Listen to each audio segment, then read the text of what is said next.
Le Mans Scotland will find us stopping for a quick coffee break en route to go to some grueling off-roading courses, some hectic off-roading for these vehicles, putting them through their paces. This Ineos Grenadier is an incredible car to drive.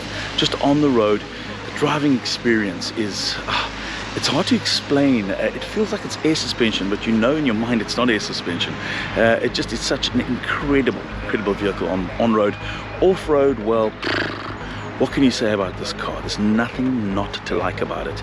It really is a heck of a capable car off-road. Don't take my word for it. Go try and get your hands on one to see for yourself.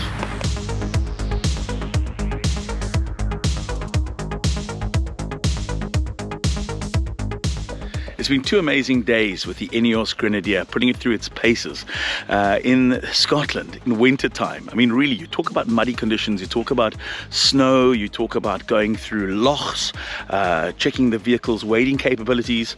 It's the perfect climate to take one of the most anticipated 4x4s that the world has possibly been waiting for, and putting it through its paces, making sure we can actually say when it eventually gets to us in South Africa that it really is a car that's truly capable of whatever, you know, the Western Cape, the Northern Cape, Gauteng has to throw its way.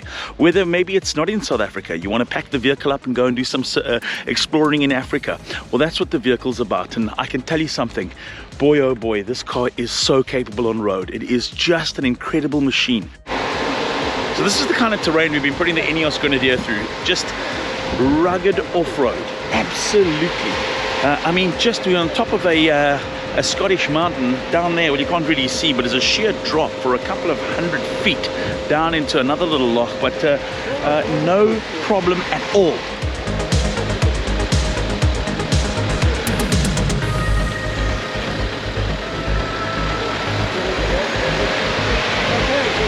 So that was great. We got up, no problem. Now I need to get down. Again, no problem.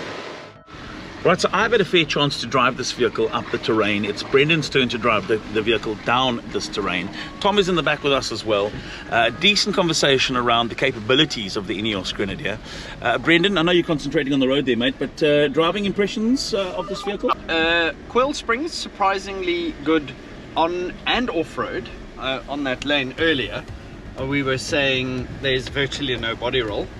I prefer the diesel over the petrol. I enjoy the fabric seats more. So driving impressions for me, such a good open road cruiser actually. Not just does it have a pants full of 4x4 credentials, I actually think this will be easily at home on the open road in South Africa, Joburg, Cape Town, Uppington, Botswana, Namibia, doing sort of overlanding trips. What do you think? I agree. I think on road, this car, I mean, you'd swear there was air suspension. Just really, it's so firm on the road, not much roll. It just really is a delight to drive on road. And then when you take it off road and realize that it can go anywhere and do anything, it kind of not only makes it perfect for South Africa, but just to Africa. It's almost like this vehicle was built for Africa. And by the way, it also just happens to be a hell of a good road car as well. So I think a lot of thought went into how this car is going to be received by the various markets globally, and a lot of work's gone into how this car drives both on road and importantly off road. Yeah, it's a brave thing to put a car into the marketplace and go, we're going to build a car that's going to, you know, change the way the world will see, the lifestyle that comes with having and owning a 4x4 vehicle, and then to do it and then invite the world's media to come along and show them what the car's capable of.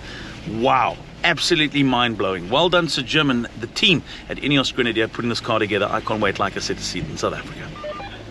Nigel, to the second car, you can proceed now.